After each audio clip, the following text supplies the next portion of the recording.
तेरा है कितना एहसान मौला, तेरे नाम से इब्तिदा कर रही हूँ, और ज़बान जिसको तूने बख्शी है हिम्मत, इसी से मैं तेरी सना कर रही हूँ। फ़अऊज़ु बिल्लाहि मिनश शैतानिर रजीम, बिस्मिल्लाहिर रहमानिर रहीम। रब्बि इश्रह ली सदरी वयस्सिर ली अमरी वहलुल उक़दतम मिन लिसानी यफ़क़हू क़ौली। ऐ मेरे रब, मेरे लिए मेरा सीना कुशादा कर दे और मेरे काम आसान कर दे और मेरी ज़बान की गिराह खोल दे ताकि वो मेरी बात समझ सके। Oh my Allah, expand for me my breast and ease for me my task and untie the knot my tongue that they may understand my speech. मेरे मुअज़्ज़िज़ माँ और बहनों, अस्सलामु अलैकुम व रहमतुल्लाहि व बरकातुहू। जैसा कि आप सब जानते हैं कि आज हमारे मदरसे का जलसा है और इस साल हमारे मदरसे के 4 तालिबात फारिग हो रहे हैं। ये दिन साल में एक बार आता है और जिस तरह ये दिन तलबा और उनके वालिदैन के लिए बहुत अहम होता है, इसी तरह असातिज़ा के लिए भी इस दिन की अहमियत है, क्योंकि असातिज़ा साल भर जिस फसल को सेंच कर परवान चढ़ाने की कोशिश करते हैं और ज़माने की ऊंच नीच से आगाह करते हैं, और इस दिन अपने कामयाब बच्चों को देखकर अपने मेहनत की फसल को हरा भरा देखकर फूले नहीं समाते। मेरे मुअज़्ज़िज़ माँ और बहनों, ये सिर्फ कोई सालाना जलसा नहीं है, बल्कि तलबा की एक नई ज़िंदगी शुरू होने वाली है, क्योंकि आज का ये वक्त वो वक्त है जिसमें हमें ये फ़ैसला करना है कि हमें अपनी ज़िंदगी को कामयाब बनाना है कि नहीं, और अपने मुस्तक़बिल में जो इल्म वो यहाँ सीखे हैं उस पर अमल करना है या नहीं, और आगे कुछ बनकर या कुछ करके दिखाना है या नहीं। एक ज़र्रा हक़ीर हूँ, गोहर नहीं हूँ मैं, खाके दर रसूल सल्लल्लाहु अलैहि वसल्लम से बेहतर नहीं हूँ मैं। दामन नबी सल्लल्लाहु अलैहि वसल्लम का थाम कर महसूस ये हुआ, दुनिया में अब किसी से कमतर नहीं हूँ मैं। कुरान की तिलावत के आगाज के साथ इस जलसे को आगे बढ़ाएंगे। बहुत ही प्यारी आवाज के साथ क़िरात पढ़ने आ रहे हैं सुहाना बिन्ते रहमतुल्लाह।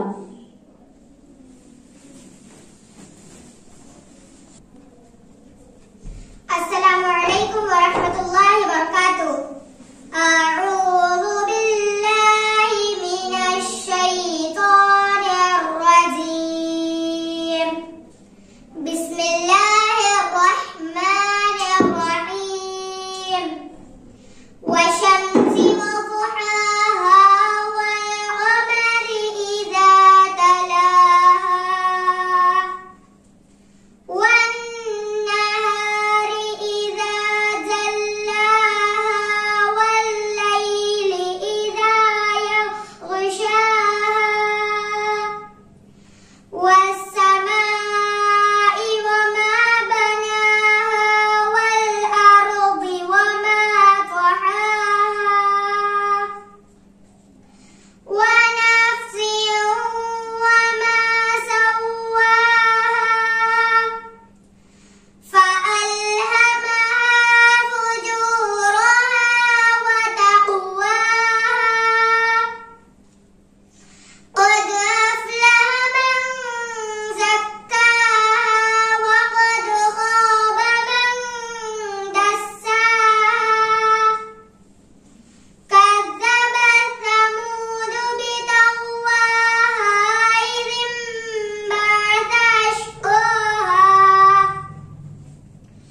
फ़क़ाल लहुम रसूलुल्लाहि नाक़तल्लाहि वसुक़याहा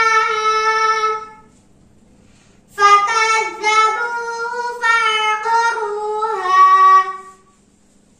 फ़दमदम अलैहिम रब्बुहुम बिज़ंबिहिम फ़सव्वाहा वला यख़ाफ़ु उक़बाहा। सदक़ल्लाहुल अलिय्युल अज़ीम। अल्लाह के हुक्म को अदा करने में लोगों के सामने बुरा भी बन जाए, इससे कोई फर्क नहीं पड़ता। हम दुनिया में अल्लाह को राज़ी करने के लिए आए हैं, लोगों को नहीं। कुछ कुरान के हिकम बताने आ रहे हैं रज़िया बिन्ते नूर बादशाह, सना अफ़ज़ा बिन्ते महबूब बादशाह, सबीहा बिन्ते नूर बादशाह। अस्सलामु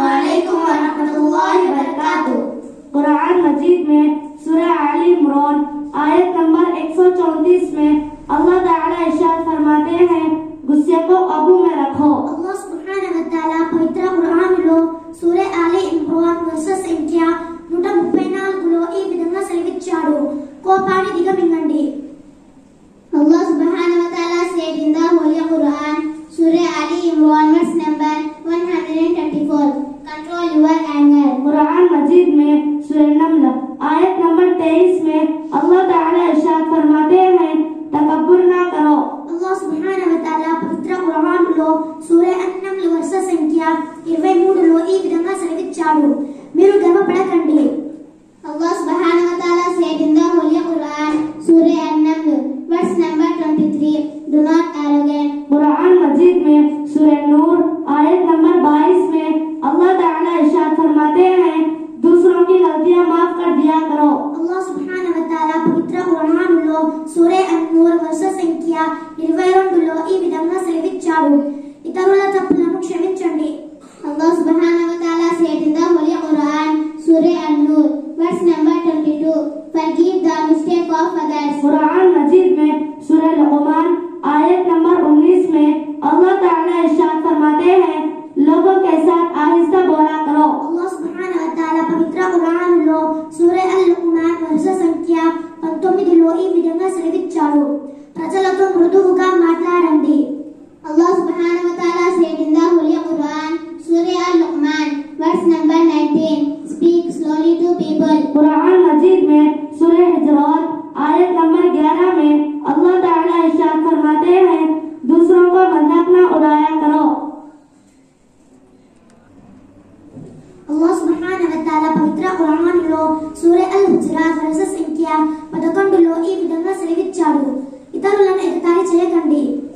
Allah subhanahu wa ta'ala said in the Holy Quran, Surah Hujurat, verse number 11, do not make fun of others.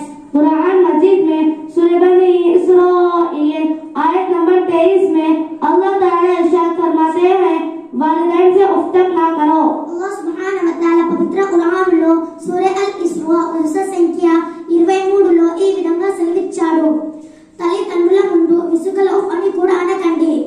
Allah subhanahu wa ta'ala said in the Holy Quran, Surah Al-Isra, verse number 23, do not even ask your parents. Quran मजीद में सूरह नूर आयत number 52 में अल्लाह ताला इरशाद फरमाते हैं वालिदैन की इजाजत के बगैर उनके कमरे में दाखिल ना हुआ करो। Allah subhanahu wa ta'ala పవిత్ర ఖురాన్లో సూరా అన్-నూర్ వరుస సంఖ్య 58లో ఈ విధంగా సెలవిచ్చాడు, తల్లిదండ్రుల అనుమతి లేకుండా ఒకరి వ్యక్తిగత గదిలోకి ప్రవేశించకండి.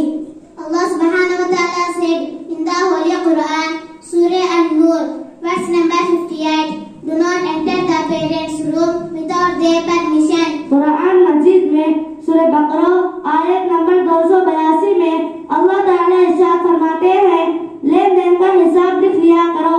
Allah subhanahu wa ta'ala పవిత్ర ఖురాన్లో సూరా అల్-బక్రా వరుస సంఖ్య 286లో ఈ విధంగా సెలవిచ్చాడు, మీరు పరస్పరం ఒక నిర్ణీత కాలం కొరకు అప్పు తీసుకున్నప్పుడు ఆ వ్యవహారాన్ని వ్రాసి పదిలపరచండి.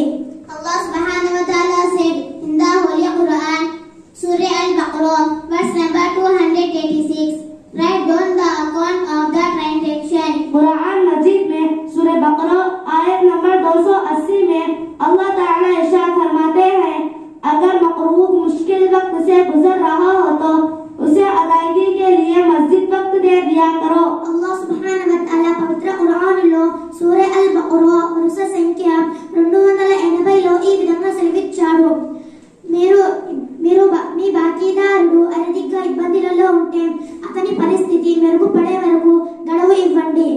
Allah subhanahu wa ta'ala said in the Holy Quran, Surah Al-Baqarah, verse number 280, if the debtor is going through different time, give him more time to pay. Quran मजीद में सूरह राअद आयत नंबर 20 में अल्लाह ताला इरशाद फरमाते हैं वादा ना तोड़ो। Allah subhanahu wa ta'ala పవిత్ర ఖురాన్లో సూరా అర్-రాఅద్ వరుస సంఖ్య 20లో ఈ విధంగా సెలవిచ్చాడు, చేసిన వాగ్దానాలను నెరవేర్చండి. Allah subhanahu wa ta'ala said in the Holy Quran, Surah Ar-Ra'd, verse number 20, do not break the promise. Quran मजीद में सूरह हुजरात आयत नंबर 12 में अल्लाह ताला इरशाद फरमाते हैं दूसरों पर एतमाद किया करो। Allah subhanahu wa ta'ala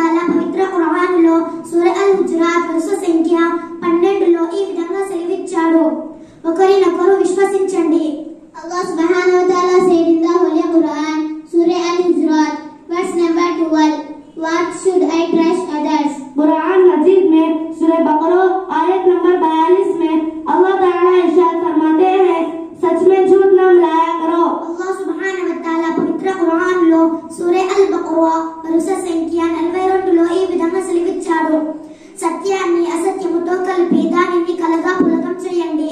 Allah subhanahu wa ta'ala said in the Holy Quran, Surah Al-Baqarah, verse number 42, do not miscalculate with the truth. Quran मजीद में सूरह शूर आयत नंबर 26 में अल्लाह ताला इरशाद फरमाते हैं, लोगों के दरमियान इंसाफ कायम किया करो। Allah subhanahu wa ta'ala పవిత్ర ఖురాన్లో సూరా అల్-షూర్ వరుస సంఖ్య 26లో ఈ విధంగా సెలవిచ్చాడు, ప్రజల మధ్య తీర్పులు చేసేటప్పుడు న్యాయంగా తీర్పులు చేయండి. Allah subhanahu wa ta'ala said in the Holy Quran, Surah Shur, verse number 26, establish justice among people. Quran मजीद में सूरह अंबिया आयत नंबर 145 में अल्लाह ताला इरशाद फरमाते हैं, इंसाफ के लिए मजबूती से खड़े हो जाया करो। Allah subhanahu wa ta'ala పవిత్ర ఖురాన్లో సూరా అల్-అంబియా వరుస సంఖ్య 135లో ఈ విధంగా సెలవిచ్చాడు, ధ్వజాకులుగా నిలబడండి. Allah subhanahu wa ta'ala said in the Holy Quran, Surah Anbiya, verse number 135, stand strong for justice. Quran मजीद में सूरह नास आयत नंबर 7 में अल्लाह ताला इरशाद फरमाते हैं, ख़वातीन भी विरासत में हिस्सेदार है। Allah subhanahu wa ta'ala పవిత్ర ఖురాన్లో సూరా అన్-నిసా వరుస సంఖ్య 7లో ఈ విధంగా సెలవిచ్చాడు, తల్లిదండ్రుల దగ్గరి బంధువులు విడిచిన వెళ్ళిన ఆస్తిలోనే స్త్రీలకు కూడా భాగం ఉంది. Allah subhanahu wa ta'ala said in the Holy Quran, Surah An-Nisa, verse number 7, women also share in inheritance. Quran मजीद में सूरह निसा आयत नंबर 2 में अल्लाह ताला इरशाद फरमाते हैं, यतीमों की जायदाद पर कब्जा न करो। Allah subhanahu wa ta'ala పవిత్ర ఖురాన్లో సూరా అన్-నిసా వరుస సంఖ్య 2లో ఈ విధంగా సెలవిచ్చాడు, అనాథల ఆస్తిని అన్యాయంగా తినకండి. Allah subhanahu wa ta'ala said in the Holy Quran, Surah An-Nisa, verse number 2, do not seize the property of orphans. Quran मजीद में सूरह माइदा आयत नंबर 42 में अल्लाह ताला इरशाद फरमाते हैं, रिश्वत ना लो। Allah subhanahu wa ta'ala పవిత్ర ఖురాన్లో సూరా అల్-మాయిదా వరుస సంఖ్య 42లో ఈ విధంగా సెలవిచ్చాడు, లంచం తీసుకోకూడదు. Allah subhanahu wa ta'ala said in the Holy Quran, Surah Ma'idah, verse number 42, do not take rivers. Quran मजीद में सूरह हिजरात आयत नंबर 56 में अल्लाह ताला इरशाद फरमाते हैं, अल्लाह ताला की रहमत से मायूस ना हो। Allah subhanahu wa ta'ala పవిత్ర ఖురాన్లో సూరా హుజరాత్ వరుస సంఖ్య 56లో ఈ విధంగా సెలవిచ్చాడు, అల్లాహ్ కరుణను నిషేధించకండి. Allah subhanahu wa ta'ala said in the Holy Quran, Surah Ma'idah, verse number 56,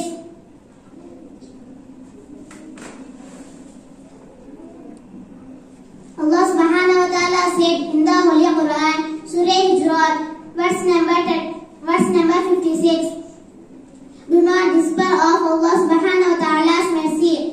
Quran मजीद में सूरह माइदा आयत नंबर 3 में अल्लाह ताला इरशाद फरमाते हैं, मुर्दा जानवर, खून और खिंजीर का गोश्त खाना हराम है। Allah subhanahu wa ta'ala పవిత్ర ఖురాన్లో సూరా అల్-మాయిదా వరుస సంఖ్య 3లో ఈ విధంగా సెలవిచ్చాడు, చనిపోయిన జంతువుల రక్తం మరియు పంది మాంసం నిషేధింపబడ్డాయి.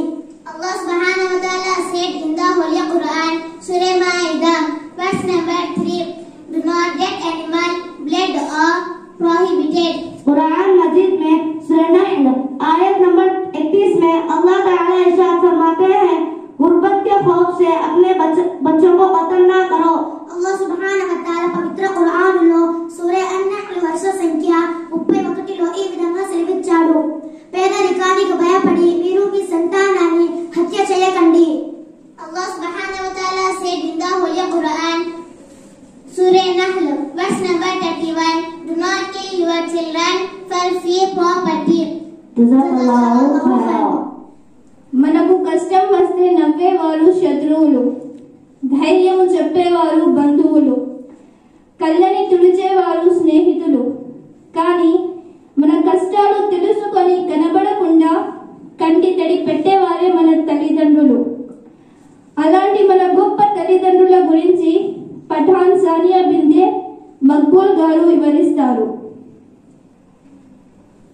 అస్సలాము అలైకుం వరహ్మతుల్లాహి వబరకాతుహు.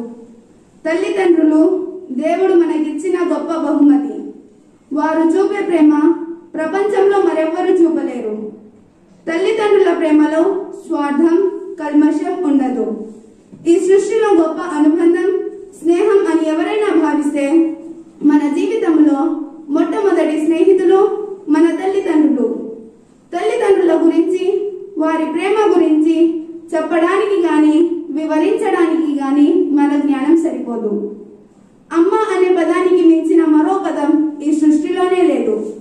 ప్రసవ సమయంలో పడ్డ బాధనంతా పిల్లలను చూడగానే మర్చిపోతుంది అమ్మ. 24 గంటలు పక్కనే ఉండి చూసుకుంటుంది అమ్మ. పిల్లలకు దెబ్బ తగిలితే ఏడుస్తుంది అమ్మ. పిల్లలకు అనారోగ్యం వస్తే నిద్ర మాని మరీ జాగ్రత్తగా చూసుకుంటుంది అమ్మ. చదువుకోవడానికి పిల్లలను పంపడానికి తెల్లవారుజామునే లేచి మధ్యాహ్నానికి భోజనం సిద్ధం చేసి పెడుతుంది అమ్మ. మద్రసా నుండి తిరిగి ఇంటికి రాగానే దగ్గరకు చేర్చుకొని పిల్లల కబుర్లు వింటూ ఆనందిస్తుంది అమ్మ. తల్లి గొప్పతనాన్ని, ఆమె విలువను ఇస్లాం ఎల్లప్పుడూ కాపాడుతూనే ఉంటుంది. సందర్భం వచ్చినప్పుడల్లా ఆమె ఖ్యాతిని పెంపొందించే వాక్యాలే అవతరించాయి. ఆమె శ్రమను మానవుడు గుర్తించేలా ఆమెకు గౌరవ మర్యాదలు ఇవ్వాల్సిందిగా ఖురాన్ బోధిస్తుంది. మేము మానవునికి తన తల్లిదండ్రుల పట్ల సద్భావంతో మొలగాలని ఆదేశిస్తున్నాము. అతని తల్లి అతనిని ఎంతో శ్రమతో గర్భంలో పెట్టుకొని మోసింది. ఎంతో శ్రమతోనే అతనిని కన్నింది. అతనిని గర్భంలో పెట్టుకొని మోసేందుకు, అతని పాలు విడిచిపెట్టేందుకు 30 మాసాలు పట్టింది. అదేవిధంగా మానవుడు తన తల్లిదండ్రుల హక్కును గుర్తించాలని స్వయంగా మేము అతనికి ఆదేశిస్తున్నాము. అతని తల్లి బలహీనతపై బలహీనతలను సహించి అతనిని కడుపున మోసింది. అతను పాలు విడిచిపెట్టడానికి 2 సంవత్సరాలు పట్టింది. అందుకే అల్లాహ్ ఇలా సెలవిస్తున్నాడు, నీవు నీ తల్లిదండ్రులకు కృతజ్ఞతలు తెలుపు. అబూ హురైరా రలియల్లాహు అన్హు ద్వారా ఉల్లేఖించబడ్డ హదీసు చాలా ప్రసిద్ధి చెందింది. ఒకతను దైవ ప్రవక్త సల్లల్లాహు అలైహి వసల్లం ని అడిగాడు, నేను సేవ చేయడానికి నా తల్లిదండ్రులలో ఎవరు ఎక్కువ హక్కుదారులు? దానికి దైవ ప్రవక్త సల్లల్లాహు అలైహి వసల్లం నీ తల్లి అని సమాధానం ఇచ్చారు. ఆ వ్యక్తి తిరిగి ఆ తర్వాత ఎవరు అని ప్రశ్నించాడు. దైవ ప్రవక్త సల్లల్లాహు అలైహి వసల్లం దానికి కూడా నీ తల్లి అని చెప్పారు. ఆ వ్యక్తి తిరిగి ఆ తర్వాత ఎవరు అని అన్నాడు. దైవ ప్రవక్త సల్లల్లాహు అలైహి వసల్లం నీ తల్లి అని చెప్పారు. ఆ వ్యక్తి తిరిగి ఆ తర్వాత ఎవరు అని అన్నాడు. దైవ ప్రవక్త సల్లల్లాహు అలైహి వసల్లం నీ తండ్రి అని అన్నారు. తండ్రి గురించి చెప్పాలంటే పిల్లల భవిష్యత్తు బాగుండాలని నిరంతరం కృషి చేసే వ్యక్తి తండ్రి. పిల్లల చదువు కోసం, అవసరాల కోసం సంపాదనంతా వెచ్చిస్తాడు తండ్రి. డొనేషన్లు కట్టి మరి వారిని మంచి ఉన్నత స్థాయి విద్య అందించి వారి భవిష్యత్తు బాగుండాలని ఆరాటు పడుతాడు తండ్రి. ఎల్లప్పుడూ పిల్లలు, కుటుంబం గురించి ఆలోచించే వ్యక్తి తండ్రి మాత్రమే. తండ్రి ఎల్లప్పుడూ తన పిల్లలు ఉన్నత స్థాయిలో ఉండాలని ఆలోచిస్తుంటాడు. పిల్లల కోసం ముందుగానే అన్ని వసతుల గురించి ఆలోచిస్తాడు తండ్రి. తన పిల్లలు కష్టపడకూడదని తను కష్టపడి పిల్లలకు ఆస్తి అంతస్తు సమకూరుస్తాడు తండ్రి.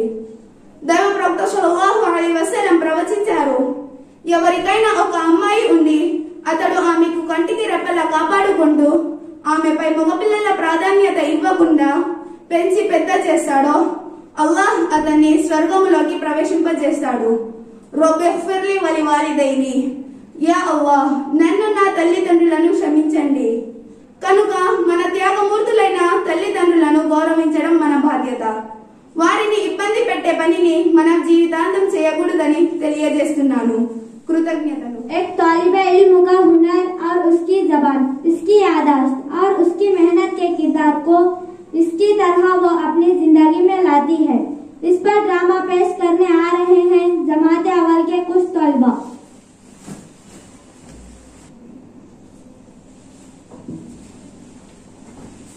आए बच्चे हो रुको।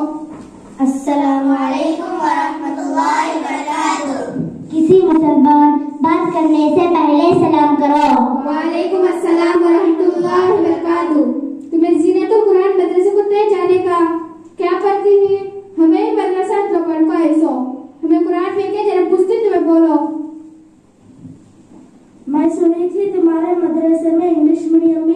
और मैं उर्दू में सवाल कर रहा था तो मैं इंग्लिश में जवाब देती क्या? अच्छा, पहले तुम सबके नाम बोलो, उसके बाद मैं पूछती हूँ।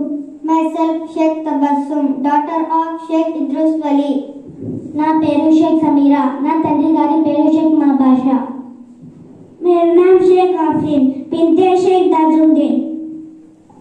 Myself Sheikh Suhana Ifat, daughter of Sheikh Mahbub Basha.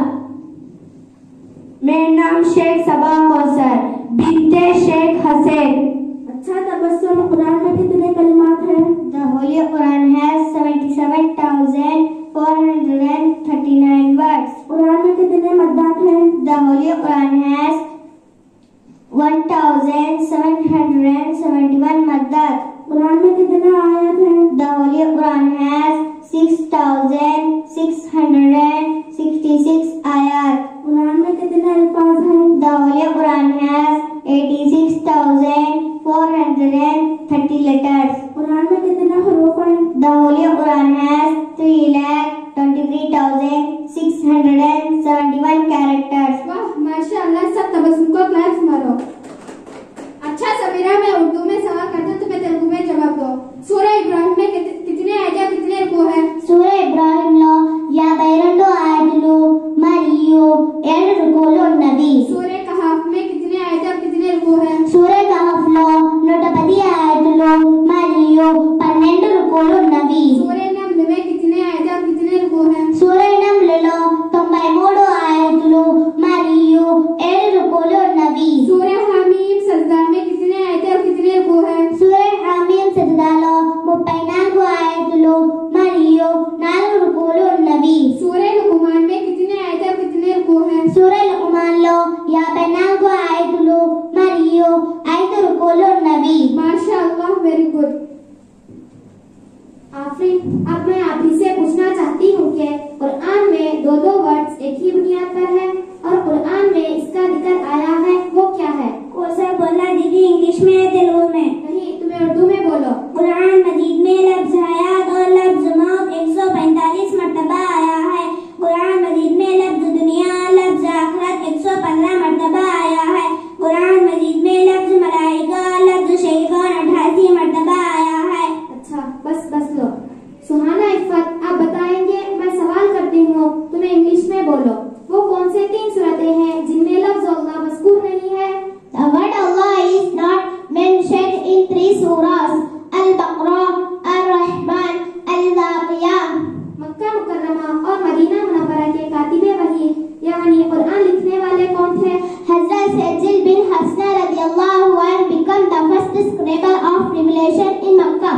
The scribe of Medina was Hazrat Abi bin Ka'b radiyallahu anhu. Quran मजीद के कितने नाम हैं? There are 5 names of Holy Quran: Al-Quran, Al-Furqan, Al-Zikr, Al-Kitab, Al-Tanzila.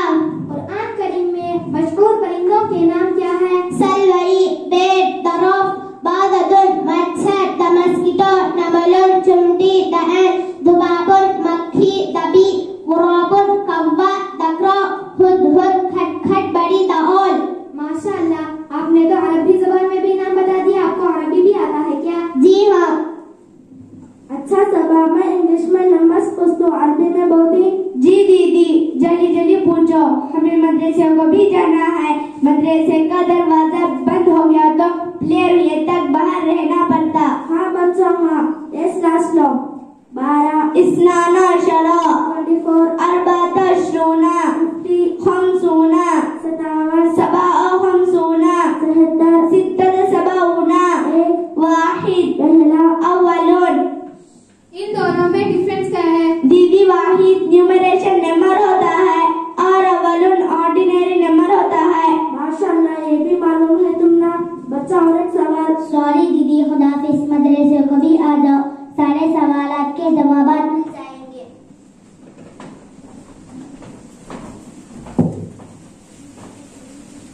माशाअल्लाह, कितने प्यारे बच्चे हैं ये लोग। हर सवाल का टक टक जवाब दे दिए। रसूलुल्लाह सल्लल्लाहु अलैहि वसल्लम ने फरमाया, वमन सलका तरीक़न यल्तमिस फीही इल्मन सहलल्लाहु लहु तरीक़न इलल जन्नह। जो शख्स इल्म की जुस्तजू की राह का मुसाफिर हुआ, अल्लाह ताला उसके लिए जन्नत का राह आसान कर देते हैं।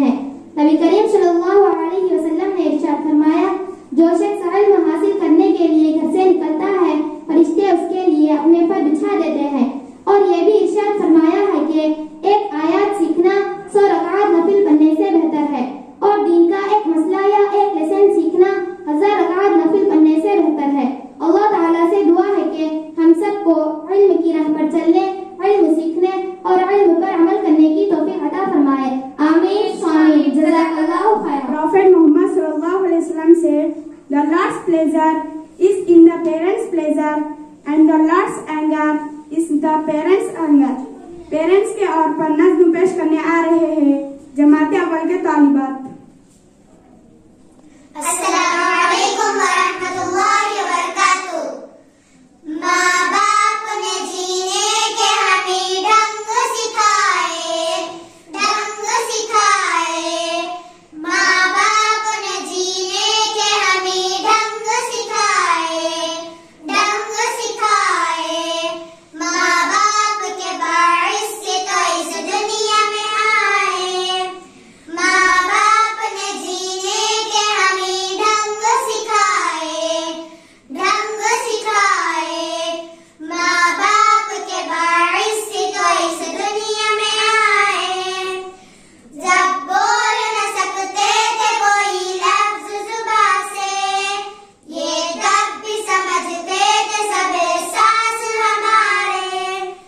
जब बोल न सकते थे कोई लफ्ज जुबां से, ये तब भी समझते थे सब एहसास हमारे। क्यों इनको समझ लेते हम लोग पराए, हम लोग पराए। क्यों इनको समझ लेते हम लोग पराए, हम लोग पराए।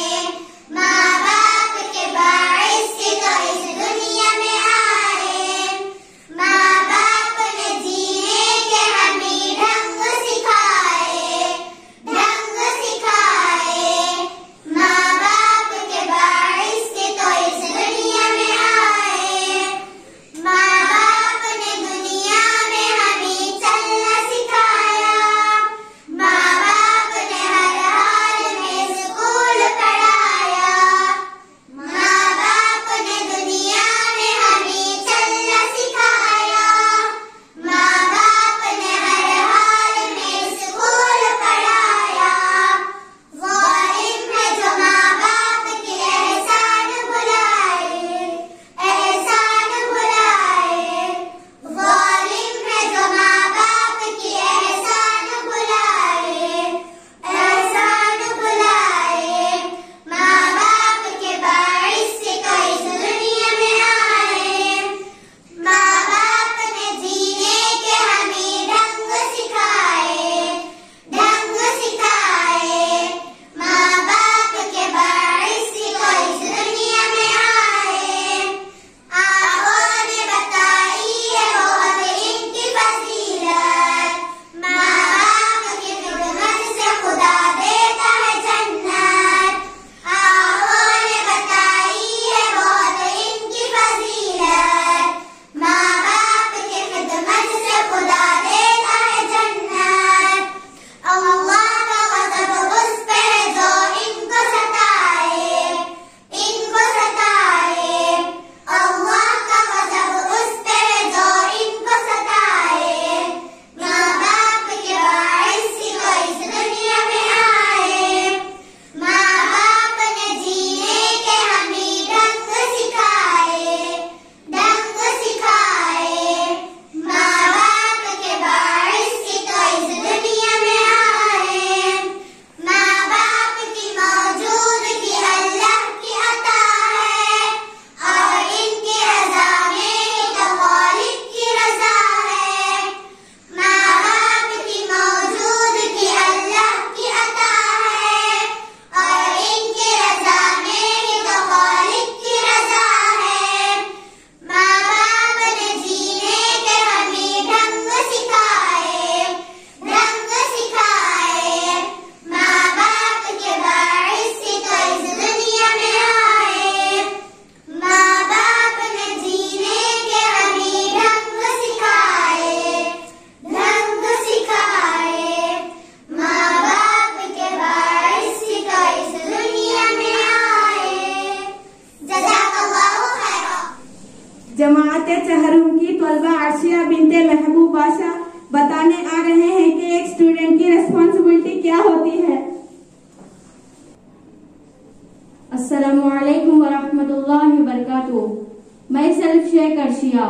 Now I am going to tell about a student responsibilities in the society. A student known by the behavior we show. So we must be polite and modest in our manners. It is the duty of every student to acquire good education and qualities of life, which will enable us to stand in good stead in future. Students are the guardian of society. It is our duty to fight against all evils existence in the society, and we have tremendous responsibility to see that injustice, inequality, oppression, exploitation, corruption, criminalization of qualities, communism, casteism, misuse of public money, etc. are done away with students. Every student should remember that we are the future citizens and we will lead the nation to its destiny. So a student should be punctual and disciplined, and we should be keen to learn new things and utilize our time effectively in our life. And we should follow the advice of our parents and teachers and all elders. And a student should have a good and strong character, and he should have conscience. Student life is very important in everyone's life. This time can also be called the golden age because the future of a person depends on it. So my final words are: the struggle you are in today is developing the strength you need for tomorrow. Thank you. मकतब की तलबा मुल्ला फातिमा कौसर ईमान मुफस्सिल का तर्जुमा बताने आ रहे हैं। Assalamu alaikum wa rahmatullahi wa barakatuh. My name is Fatima Kausar. Today my topic is Iman Mufassil. Amantu billahi wa malaikatihi wa kutubihi wa rusulihi wal yawmil akhiri wal qadri khayrihi wa sharrihi min Allah ta'ala wal ba'thi ba'da al-maut. Tarjuma: I believe in Allah subhanahu wa ta'ala, His angels, His books, His messengers, the last day in the Taqdeer, that all good and bad is from Allah subhanahu wa ta'ala, the Most High, and I believe in resurrection after death.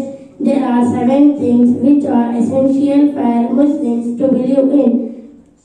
Faith in Allah subhanahu wa ta'ala, faith in His angels, faith in all messengers and prophets, faith in the revealed books, faith in the last day of the day of judgment, faith in the Taqdeer, faith in the life after death.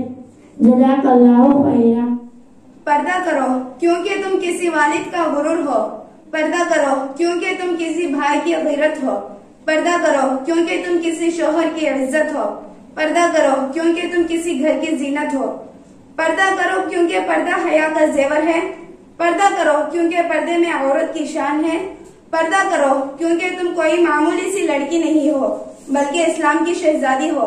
पर्दे के बारे में तकरीर करने आ रहे हैं जमात चहरुम की तलिबा समरीन बिनते महबूब पाशा। अस्सलामु अलैकुम व रहमतुल्लाहि व बरकातुहू। नहमदुहु व नसल्ली अला रसूलिहिल करीम, अम्मा बाद। फ़अऊज़ु बिल्लाहि मिनश शैतानिर रजीम, बिस्मिल्लाहिर रहमानिर रहीम। सूरह अहज़ाब आयत नंबर 59। या अय्युहन नबिय्यु कुल लिअज़वाजिका व सनातिका व निसाइल मुमिनीन युदरिसना अलैहिन्ना मिन जलाबिहिन्ना ज़ालिका अदना अन यअरफ़ना फला युज़ैन। ऐ नबी, अपने बीवियों और साहिबजादियों और मुसलमानों की औरतों से फरमा दो कि अपने चादरों का एक हिस्सा अपने मुंह पर डाले रहे। ये इससे नजदीक तर है कि उनकी पहचान हो तो सताई ना जाए। ये खूबसूरती, ये हक सिर्फ हम औरतों के लिए इस्लाम दिया है। जिस तरह हम कुरान पाक को को कवर करके रखते हैं, जिस तरह काबतुल्लाह को कवर करके रखा जाता है, ऐसे ही औरत को अपने ऊपर कवर करने का हुक्म दिया गया है। लोग कहते हैं ना, इस्लाम ने औरत को कैद कर दिया। याद रखे, जितनी इज्जत व एहतराम इस्लाम ने औरत को दिया है, तारीख उठाकर देख ले, औरत के पास कभी भी इतनी इज्जत ना थी। इस्लाम ने पर्दे का हुक्म देकर औरत को कैद नहीं किया। पर्दे में रहकर औरत हर हलाल काम कर सकती है। पर्दा रुकावट नहीं है। इनफैक्ट पर्दा आपको कॉन्फिडेंस देता है कि आप मुआशरे में महफूज और बावकार बनकर अपना एक मकाम बना सकें। अक्सर औकात ऐसे भी होते हैं कि कई ख़वातीन हिजाब करती हैं, लेकिन किसी बड़े इवेंट या फंक्शन पर फैशन की खातिर हिजाब छोड़ देती हैं। हालांकि ये ज्यादा गलत हरकत है। इससे जाहिर होता है कि इस रोज अल्लाह को छोड़कर नफ्स को चुना गया है, जबकि हमें चाहिए कि अल्लाह की दी को थामने के बाद उसे छोड़नी ना दे। इस्लाम ने औरत को अपने बाप, भाई, बेटे, मामू, चाचू, ससुर, गैर महरम के साथ सतर ढापे और बाकी सब नामहरम हैं। इन नामहरमों के सामने हिजाब करने का हुक्म दिया गया है, लेकिन नहीं, इस सब को छोड़कर औरत माँ का प्यार, बाप का प्यार, अपने रिश्तेदारों का भरोसा, खानदान की इज्जत को छोड़कर एक हराम रिश्ते में, एक नाजायज रिश्ते में भागने को पसंद करती हैं। मुझे समझ नहीं आता है क्यों हम अपने आप को डिवैल्यू कर रहे हैं, क्यों किसी के कदमों में गिरकर मोहब्बत की भीख मांग रहे हैं। क्या हमारे प्यारे नबी सल्लल्लाहु अलैहि वसल्लम ने हम जैसी उम्मत के लिए रातों में उठकर दुआएं करते थे, ऐ मेरे रब, मेरी उम्मत कहकर लौटे थे, इसलिए कि हम नाजायज मोहब्बत के पीछे चले, बेपर्दा करके अल्लाह के हुक्मों के खिलाफ चले, अल्लाह की नाफरमानी करें। माँ बाप की भी जिम्मेदारी होती है, जब बच्ची 10 बरस की हो जाए तो पर्दा कराए। हमें इस्लाम के लिबास पहनकर बाहर जाने से शर्म महसूस करते हैं, निकाब पहनने को आयब समझते हैं। अगर लड़की है तो स्कार्फ पहनने को पसंद नहीं करती, अगर लड़का है तो जुब्बा या टोपी पहनने को आयब समझते हैं। मैं आपसे पूछती हूँ, क्या मुसलमानों का किरदार यही है, बेपर्दा दिखना? क्या मुसलमानों की पहचान यही है, बेपर्दा दिखने में? क्या मुसलमान घराने की औरतों को शर्म हया नहीं आती, अपने किरदार की फिक्र नहीं, अपने माँ बाप, भाई बहन की इज्जत का ख्याल नहीं? बच्चों से पहले अपने माओ से गुजारिश करती हूँ कि अपने बच्चों को पर्दे की आदत डालो, पर्दा कराओ। आप खुद बच्चों को बेपर्दा बाहर भेजती हैं, बेपर्दा फंक्शंस में ले जाती हैं, बेपर्दा स्कूल और कॉलेज को भेजती हैं। जब बच्चे बुरे कामों में, बुरे ख्यालों में पड़ते हैं तो फिर रोती हुई फिरती हैं। ऐ मेरे मुआजिज माँ और बहनों, मेरे नबी ने फरमाया, एक औरत बेपर्दा फिरी तो 4 मर्दों को जहन्नम में ले जाती है। पहला उसका बाप, दूसरा उसका भाई, तीसरा उसका शौहर और उसका बेटा। मेरी प्यारी बहनों, इस बात को आप समझो, अल्लाह ने आपको बमकसद पैदा किया है। खुद को पहचानिए, खुद की इस्लाह कर ले। इस दुआ के साथ मैं आप सब लोगों से इजाजत लेना चाहती हूँ कि अल्लाह पाक तमाम मुसलमान ख़वातीन को हिजाब करने और इस्लाम पर अमल करने की तौफीक अता फरमाए। आमीन सुम्मा आमीन। जज़ाकल्लाह। लोग क्या कहेंगे? एक दिन हंसेंगे, दूसरे दिन मजाक उड़ाएंगे, तीसरे दिन भूल जाएंगे। इन लोगों के लिए हम सोचते हैं कि लोग क्या कहेंगे। नज़म पेश करने आ रहे हैं अस्मा बिन्ते अब्दुल रहीम। अस्सलामु अलैकुम वरहमतुल्लाहि वबरकातुहू। इस गम ने हमको मारा के लोग क्या कहेंगे, छोड़ो ये गम खुदारा के लोग क्या कहेंगे। इस गम ने हमको मारा के लोग क्या कहेंगे, छोड़ो ये गम खुदारा के लोग क्या कहेंगे। आसान दीन हमको तब तक लगेगा मुश्किल, आसान दीन हमको तब तक लगेगा मुश्किल, जब तक लगेगा नारा के लोग क्या कहेंगे। इस गम ने हमको मारा के लोग क्या कहेंगे, छोड़ो ये गम खुदारा के लोग क्या कहेंगे। बारात की रस्म हो या हो वफात का गम, बारात की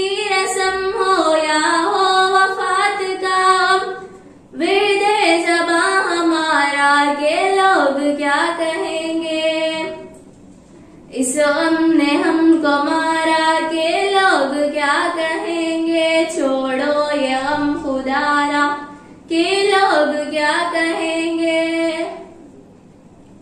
बुर्क़े में रुख़सती हो मूवी बिना बनी हो, बुर्क़े में रुख़सती हो मूवी बिना बनी हो, हमको नहीं गवारा के लोग क्या कहेंगे। इस गम ने हमको मारा के लोग क्या कहेंगे, छोड़ो ये गम खुदारा के लोग क्या कहेंगे। इस दूर पुरफिदन में बेवा से निकाह करके, इस दूर पुरफिदन में बेवा से निकाह करके, बनते नहीं सहारा के लोग क्या कहेंगे।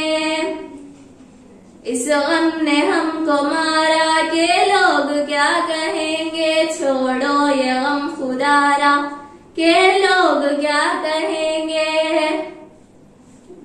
इखलास ने हमेशा दिया दर्स सादगी का, इखलास ने हमेशा दिया दर्स सादगी का, दिखलावे ने उभारा के लोग क्या कहेंगे।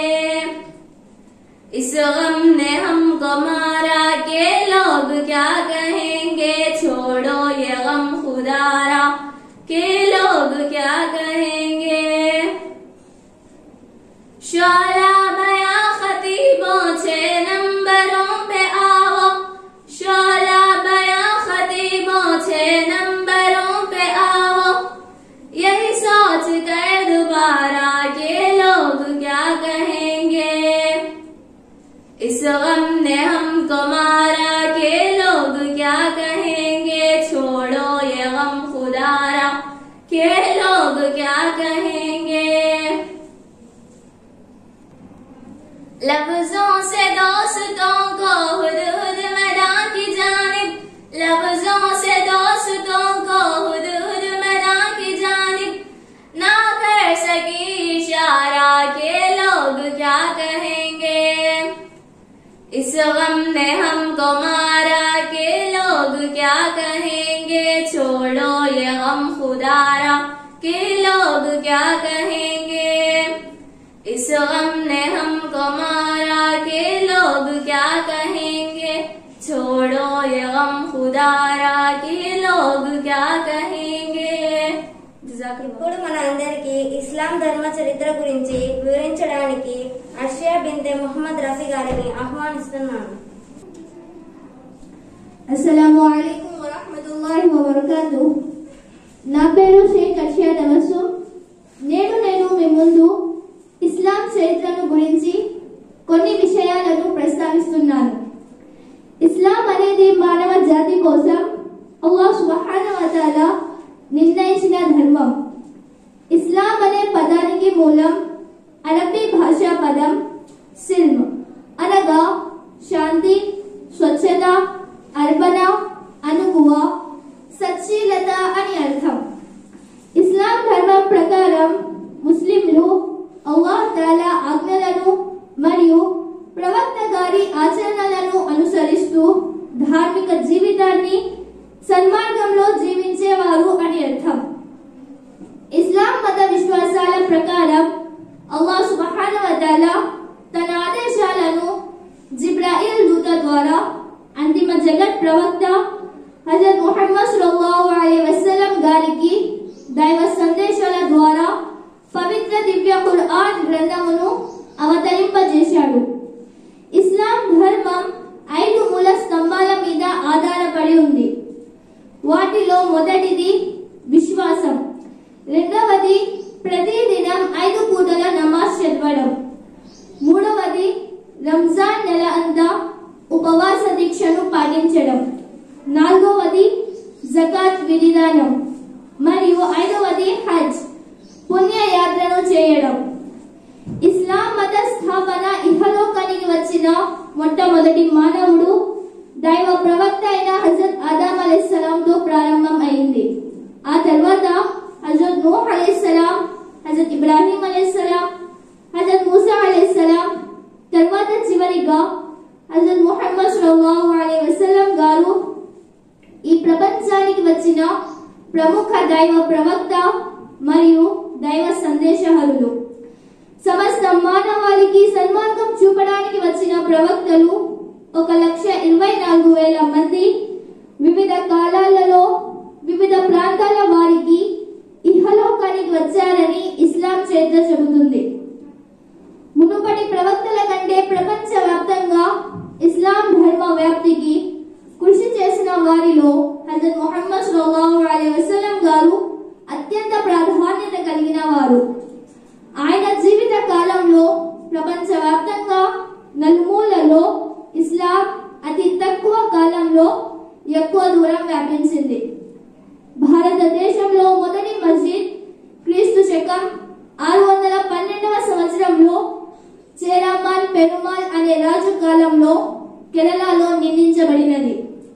ప్రపంచ వ్యాప్తంగా వివిధ రంగాలలో తన బాధ్యతగా ఇస్లాం ధర్మం ఎన్నో ఆవిష్కరణలను మరియు సేవలను అందించింది. వాటిలో అరబీ వాచకం, అరబీ కవిత్వం, పర్షియన్ కవిత్వం, భూగోళ శాస్త్రంలో ప్రపంచ పటము రూపకల్పన మరియు చారిత్రాత్మక ఘటనలపై చరిత్రను రాయడం, తత్వశాస్త్రం, రాజకీయ శాస్త్రం, భౌతిక శాస్త్రం, ఖగోళ శాస్త్రం, వైద్యము, గణితము, కాలిగ్రఫీ, పెయింటింగ్, దివ్య ఖురాన్ పారాయణం వంటి రంగాలలో ఇస్లాం ధర్మం చిరస్మరణీయమైన సేవలను ప్రపంచానికి అందించిందని మన అందరం గ్రహించాలి. భారతదేశంలో ముస్లిం వ్యక్తిగత చట్టం అప్లికేషన్ యాక్ట్ 1937 షరియా చట్టాల ద్వారా తమ వైయక్త జీవితాలు గడుపుతారు. ఈ చట్టం ముస్లిం వ్యక్తిగత విషయాలైన నికా, మెహర్, తలాక్, కుటుంబ నిర్వహణ, వక్ఫ్, వీలునామా, వారసత్వాలు లాంటి అన్ని వ్యక్తిగత చట్టాలను భారత న్యాయస్థానాలు షరియా చట్టాల ద్వారా వర్తింపజేస్తాయి.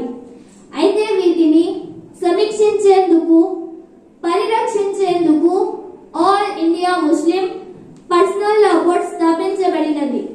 धन्यवाद। कुरान की अहमियत और कुरान हमारी जिंदगी में क्या चाहता है, इसको बताने आ रहे हैं मकतब की तलबा शेख तैयबा तस्लीम। अस्सलामुअलैकुम वरहमतुल्लाहि वबरकातुहू। मेरा नाम शेख तैयबा तस्लीम है। आज मैं आपको कुरान की अहमियत के बारे में बताती हूँ। फुर्सत अगर मिले तो पढ़ना मुझे जरूर, तुम्हारे उलझनों का मुकम्मल जवाब हूँ। कुरान एक मुकम्मल जाबे हयात है। कौन सी मुश्किल है, कौन सी उलझने हैं जिसका हल मुझ में मौजूद नहीं। ये कुरान अल्लाह ताला का खत है जो हमारी तरफ भेजा गया है। अगर कोई दोस्त हमारे लिए ऐसा ही खत भेजे और उस खत में ऐसी जबान है जो हम पढ़ ना सकेंगे, तो हम हर मुमकिन कोशिश करेंगे कि उस खत में लिखा गया है। कोई तो हमें ये बताए इस खत में लिखा गया है। हर मुमकिन कोशिश करेंगे, जहाँ तक हो सके जानने की कोशिश करेंगे। मगर अफसोस अल्लाह तबारक ताला ने जो किताब हमारे लिए नाजिल किया गया उसके बारे में हमने कभी सोचा भी नहीं। कुरान को ना पढ़ते हैं, सारी जिंदगी गुजर जाती है बगैर समझे, बगैर जाने हम इसको पढ़ते रहते हैं। मेरी बहनों, कुरान दो जानी वो जिस्मानी बीमारियों के लिए शिफा है और खुद नबी करीम सल्लल्लाहु अलैहि वसल्लम ने मुश्किलात, आफत और बीमारियों के लिए कुरान के जरिए इलाजी तलकीन फरमाई है। कुरान मजीद के सामने कोई भी बातिल नहीं ठहर सकता। कुरान करीम जालिमों की ताकत, दुश्मनों की साजिश कुरान पाक के सामने एक बुलबुले से भी ज्यादा कमजोर है। कुरान पाक का नूर बदख्वाबों की आंखों को बेनूर कर देता है। मेरी मुअज़्ज़िज़ माँ और बहनों, आज कई मुसलमान ऐसे हैं जो कुरान पाक को छूना तो दूर की बात, इसकी तरफ नजर डालना भी मुश्किल हो गया है।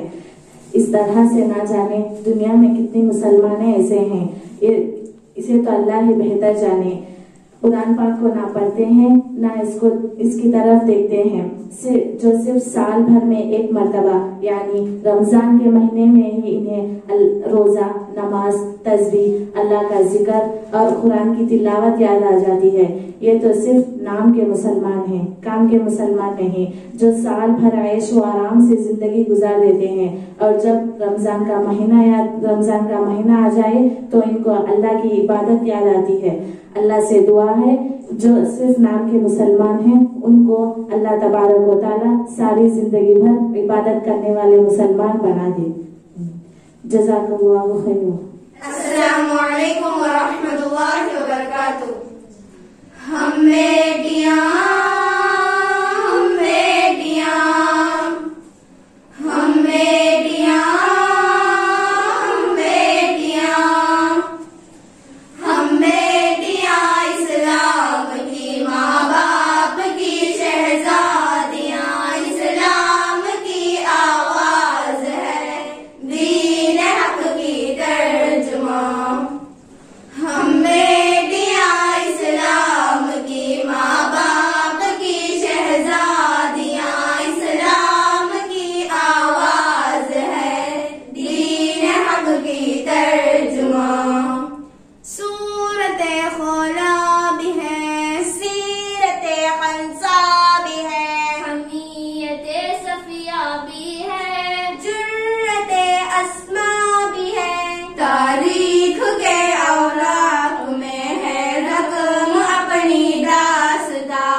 की तर्जुमा।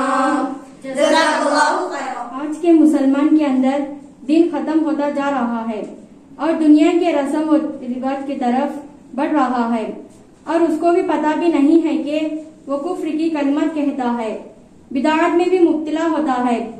कुफ्र, बिदाअत, रस्म और रिवाज के बारे में मालूमात करने आ रहे हैं जमाते सुबम की तालिबात। अस्सलामु अलैकुम वरहमतुल्लाहि वबरकातुहू। वालेकुम अस्सलाम वरहमतुल्लाहि वबरकातुहू। खैरियत बाजी? अल्हम्दुलिल्लाह। आपकी खैरियत? जी अल्हम्दुलिल्लाह। कैसे आना हो बहन, सब खैरियत? जी बाजी अल्हम्दुलिल्लाह।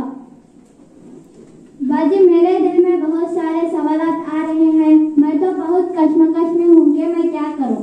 अरे मेरी बहन क्या हुआ, आप तो बहुत परेशान हो किस बात की?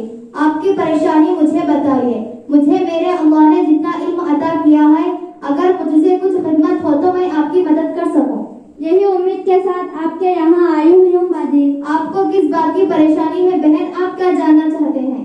मुझे यह समझ नहीं आ रहा है कि शिर्क व बिदात क्या है, रस्म रिवाज क्या है। शिर्क व बिदात में डिफरेंसेस क्या है, रस्म रिवाज क्या हमारे इस्लाम में जायज है? जी बिल्कुल नहीं। आप सबसे पहले पुरसुकू हो जाइए। हमारे यहाँ मदरसा ज़ीनतुल कुरान की तलबा भी है, आप सवाल करें, हम सब मिलकर जवाब देंगे इंशाअल्लाह। आप यही रुकिए, मैं अभी बुलाकर लाती हूँ।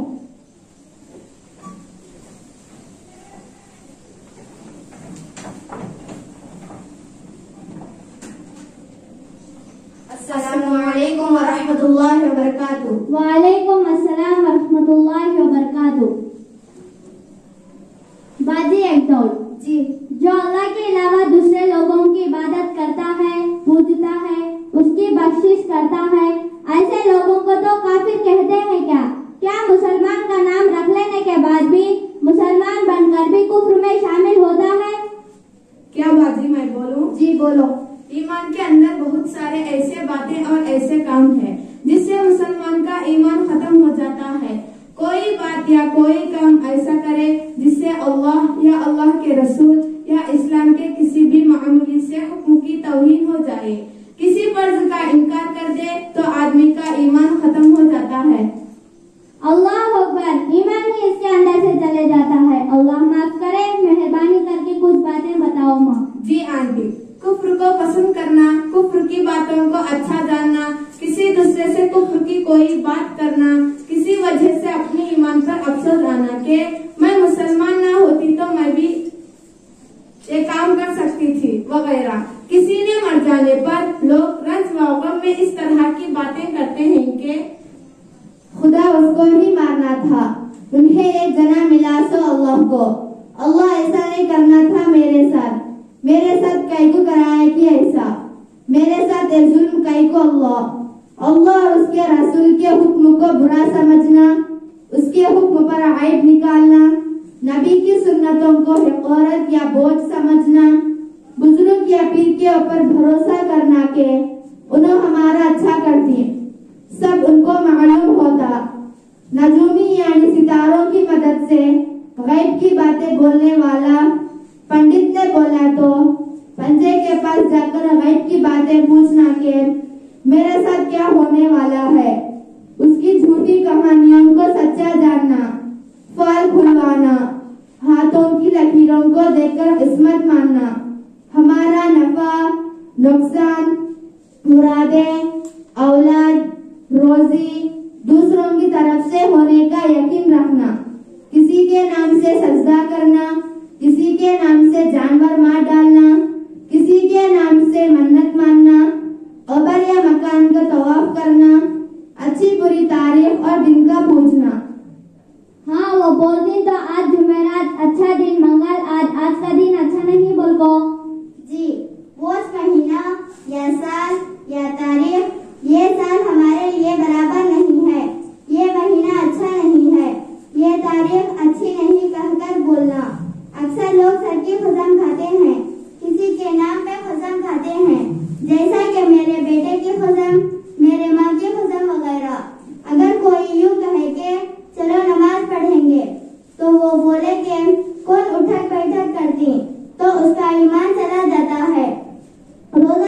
के लिए कहा तो वो बोले कि कौन भूखा रहेगा, ये नमाज पढ़ने लगे तो वक्त से परेशानी हो गई है, या कोई गलत काम करते रहे तो उनको बोले कि खुदा से नहीं डरता क्या तू? बोले नहीं डरता। ऐसा बोलने से भी ईमान चला जाता है। और भी बहुत सारे हैं, मगर हम आपको जो खास है वही बताते हैं। ये सब करने से ईमान चला जाता है। अच्छा, अब कुफ्र का कलिमा बोले या काम करे। अब तुम्हें बोली तो उसमें से कोई भी एक कुफ्र का कलिमा कहे तो वो क्या करे? उसका ईमान खत्म हो जाता है, सारे अमाल बर्बाद हो जाते हैं। अगर शादीशुदा हो तो निकाह टूट जाता है। अगर खुदा न खास्ता ऐसे हालत में इंतकाल हो जाए तो जनाजे की नमाज नहीं पढ़ा जाएगा और मुसलमानों के कब्रिस्तान में दफन नहीं करते। अब कैसा फिर मुसलमान होना बोले तो?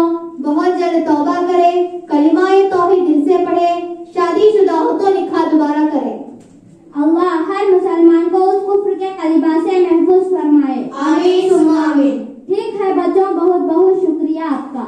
बाजी बिदात के बारे में मालूमात करने के लिए हमारे पड़ोसियों भी जानना चाहते हैं, मैं उनको भी लेकर आती हूँ। जी ठीक है।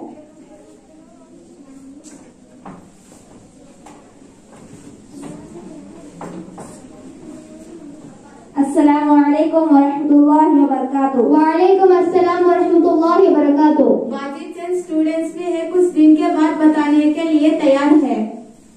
जी ठीक है, आप लोग जाइए, दूसरे स्टूडेंट्स को भेजिए।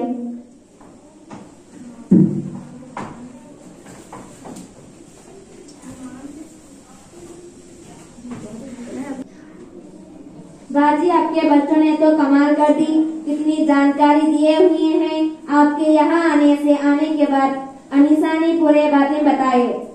बिदात के बारे में कौन बताते माँ? बाजी मैं बोल दूं। बिदात वो है जो अल्लाह ताला को मानते हुए दूसरों पर अकीदा रखना, जैसा कि कब्रों पर मिलाद करना, चिराग जलाना, औरतों का वहाँ जाना, कब्रों पर या दरगाह में हावल, कपड़ा, मिठाई, हलवा, मलीदा ये सब चढ़ाना, मुहर्रम के महीने में पान नहीं खाना, दूध के महीने में माँ बाप के घर ही रहना, ए वक्त में ससुराल के घर ही रहना, चूड़ी जोड़ा पहनना या छिल्ले छटियाँ या चालीसमा करना, निकाह में रस्मा करना, खुतने में रस्मा करना, बिस्मिल्लाह में रस्मा करना, हकीका में रस्मा करना, सारी खानदानी रस्मों को अदा करना, होली दिवाली रस्में करना। बच्चों को पटाखे जलाने का नहीं आंटी, बच्चे हो या बड़े हो, कोई गैरों के ईद में शामिल नहीं होना, यहाँ तक के उर्सों को भी जाना नहीं, वहाँ की चीजों को बरतना भी बिदात है। पैसे दे को तो लेते हैं सो, पैसे दे को लो या फ्री में लो, सब बिदात है। हमारे रिश्तेदारों को बोलना वो लोग दरगाह को जाती, इस तरह जाने से और करने से गुनाह होगा। हमारे प्यारे नबी सल्लल्लाहु अलैहि वसल्लम ने फरमाया, बल्लिगु अन्नी वलौ आया, मेरे तरफ से पहुंचाओ, अगरचे वो एक ही बात हो। अगर उस तरह का गुनाह किसी से हो जाए तो वो क्या करे? अल्लाह ताला से तौबा करे, 2 रकात सलातुत तौबा की नमाज पढ़कर आइंदा ना करने का पक्का इरादा करके दुआ मांगे।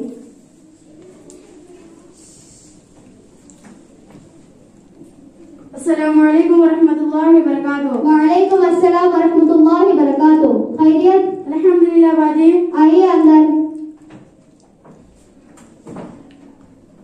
मैं दोबारा आज रस्म और रिवाज के बारे में मालूमात हासिल करने के लिए आई हूँ। आप परसों पूछने को गए ना कुफ्र बिदात के बारे में, फिर हम एक साथ इसी टॉपिक पर बात कर रहे हैं।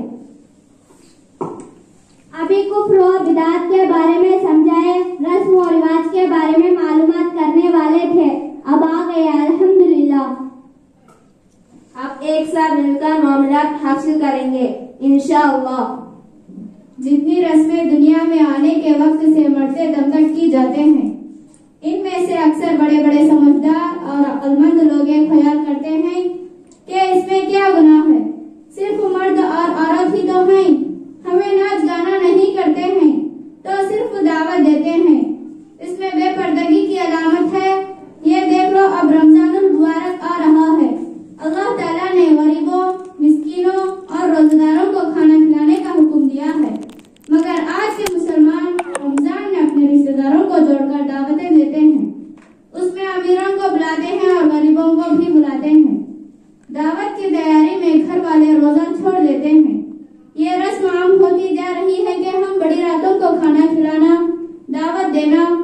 एक किस्म का रस्म रिवाज बना लिए हैं। इसके अलावा हामिला औरत की गोद भराई की जाती है।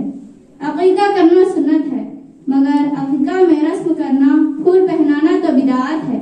छिल्ले छट्टियां तो गुनाह है, इसमें रस्म रखी जाती है।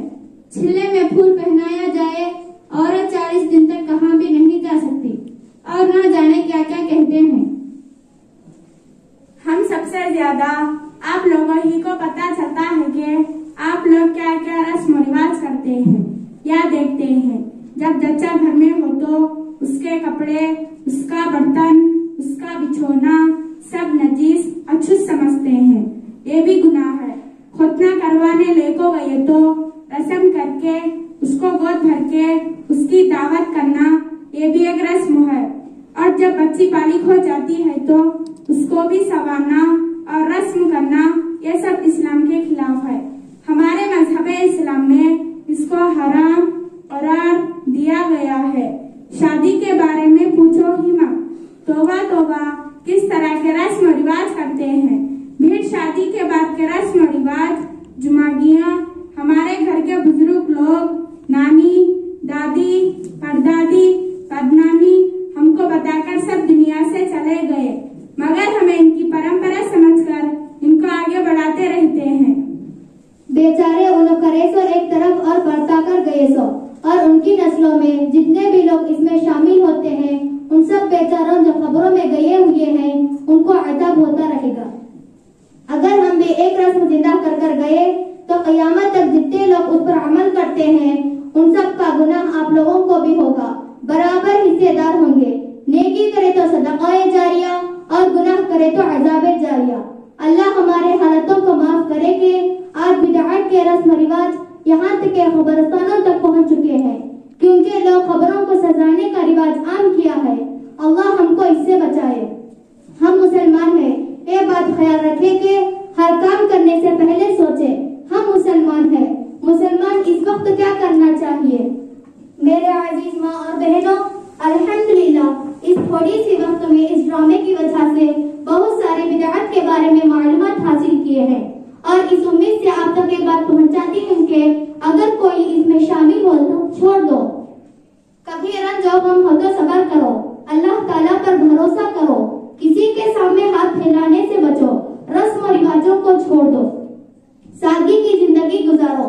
इस्लाम सादगी की दावत देता है। अल्लाह हम सब उम्मत मुस्लिमा को बिदअत के रस्म रिवाज करने से बचाए, क्योंकि रस्म रिवाज करना हमारे इस्लामी दीन के खिलाफ है और इसका कोई दलील हमारे मजहब इस्लाम